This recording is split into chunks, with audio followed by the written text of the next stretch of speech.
Je vous présente la démarche pour la santé relationnelle au travail qui se déroule en 5 stations. Cette démarche fut construite à partir de mes expériences personnelles et professionnelles dans l'entreprise familiale d'abord. Ensuite, comme gestionnaire de haut niveau dans une grande entreprise au Québec et comme consultante depuis plus de 12 ans auprès de plusieurs entreprises.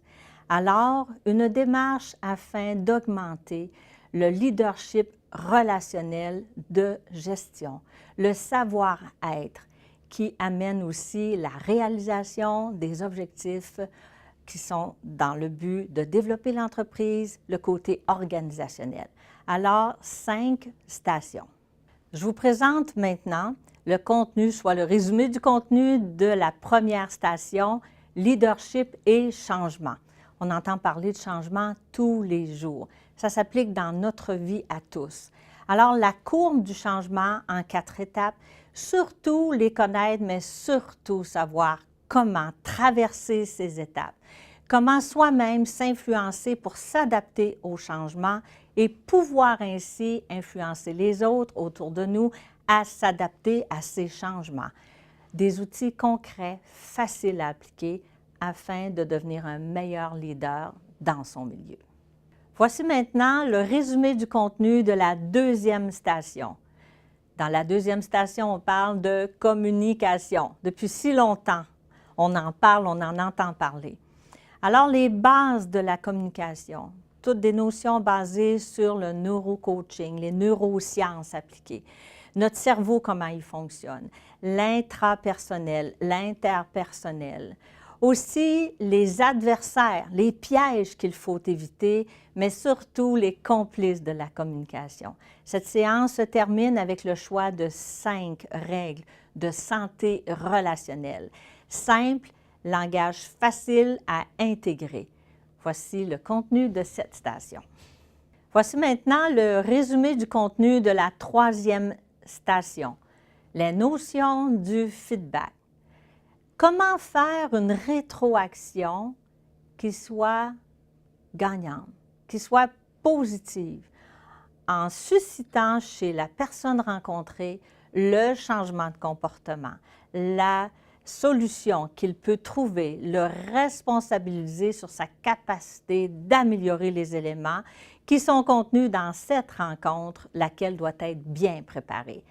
Tous les trucs concernant une rencontre de feedback efficace se résument dans cette troisième station. Maintenant, l'ego, c'est la 4e station. Le sujet fut choisi par Gilles Tremblay, mon conjoint qui est neurocoach, et le contenu, c'est le fruit de beaucoup de lectures, de recherches sur ce sujet qui est très moderne dans le langage courant d'aujourd'hui. Cependant, nous nous sommes arrêtés pour comprendre, faire comprendre aux gens, puis prendre conscience de la présence de l'ego dans notre vie professionnelle, personnelle, de l'impact de la présence de l'ego. De plus, nous avons regardé ensemble pour arriver à vous suggérer des moyens, des façons de sortir de cet ego ou tout au moins de diminuer son impact quand l'impact est négatif. Nous parlons de l'ego dans cette 4e station. Voici maintenant le contenu de la 5e station, la gestion de conflits. Je préfère la dénommer la réconciliation.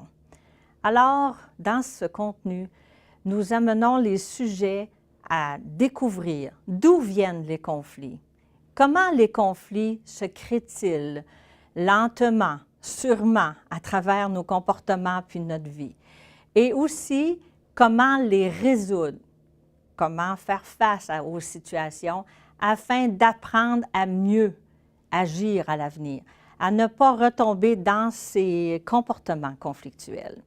C'est le contenu de la 5e station. Conclusion, 5 stations qui vous permettent de recevoir des outils, vous faire prendre conscience de votre comportement relationnel dans toutes les facettes de votre vie.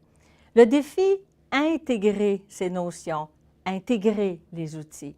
Alors, j'offre aussi des heures de coaching, d'accompagnement pour l'intégration, pour un mieux-être relationnel dans votre vie professionnelle et personnelle.